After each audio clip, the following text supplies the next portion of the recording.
Il y a des voyages qui ne font pas de bruit. Ils entrent par les yeux et restent dans le corps. Aujourd'hui, on suit la voie de Teddy. Pas d'interview, pas de questions, juste un récit comme une marche.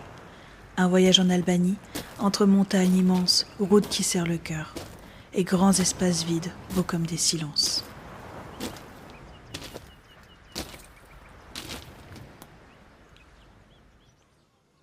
Je crois que la première chose que j'ai ressentie en arrivant en Albanie, c'est l'espace. Pas juste de la place. Un espace qui te dépasse, comme si le paysage avait été posé là avant toi, sans te demander ton avis. Les montagnes, surtout. Elles sont immobiles, mais elles ont une présence. Elles ne sont pas là pour être jolies sur une photo. Elles sont là pour te rappeler que tu n'es pas le centre. Et ça fait du bien. C'est comme si ton cerveau arrêtait de parler 5 minutes, juste parce que l'horizon parle plus fort. Des étendues où tu as l'impression que quelqu'un a effacé le bruit. Et dans ces endroits-là, j'ai pensé à l'histoire du pays, à cette ancienne dictature dont on entendait parler.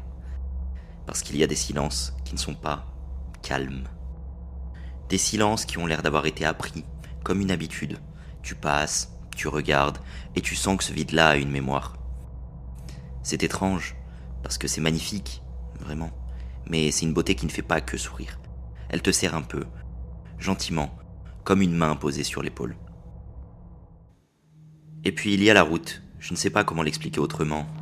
En Albanie, parfois, la route te demande d'être présent. Elle n'est pas là pour te bercer. Elle serpente, elle grimpe, elle se rétrécit. Et toi, tu comprends que la montagne décide.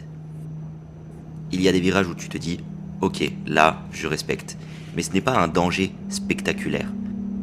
Ce n'est pas fait pour faire peur gratuitement. C'est naturel, brut, vivant. Et du coup, tu conduis avec les mains, mais aussi avec le ventre. Ce que ça change, c'est que tu ne peux pas être ailleurs.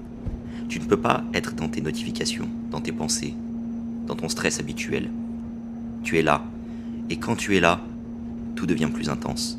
Le ciel paraît plus haut, les montagnes plus proches, le vent plus réel. Même les couleurs ont l'air d'être plus franches. Comme si la nature n'avait pas besoin de filtre.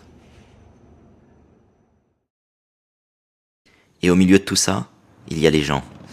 Je m'attendais à être un touriste de plus, un visage de passage, mais j'ai été surpris par la chaleur. Une gentillesse simple, directe, pas une gentillesse pour faire joli, pas une gentillesse de façade. Une gentillesse qui ressemble à « Tu as besoin de moi, je suis là ». Je me souviens d'un moment tout bête. On était un peu perdus, on cherchait notre chemin et on a demandé à un passant. On nous a répondu avec un sourire qui disait « T'inquiète pas, je m'occupe de toi ».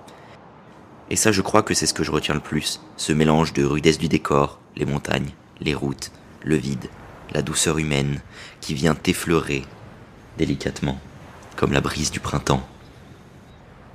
En fait, l'Albanie, c'est un voyage qui te fait deux choses en même temps. Il te donne le vertige et il t'apaise. Le vertige parce que c'est immense, parce que c'est parfois intense, parce que tu sens que tu n'as pas le contrôle sur tout.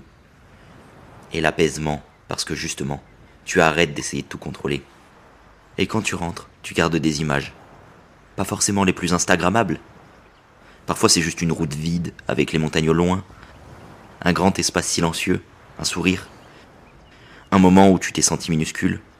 Mais pour une fois, ça t'a fait du bien. C'était Balade en récit, un récit comme une balade, une voix, un pays et une image à garder. À bientôt.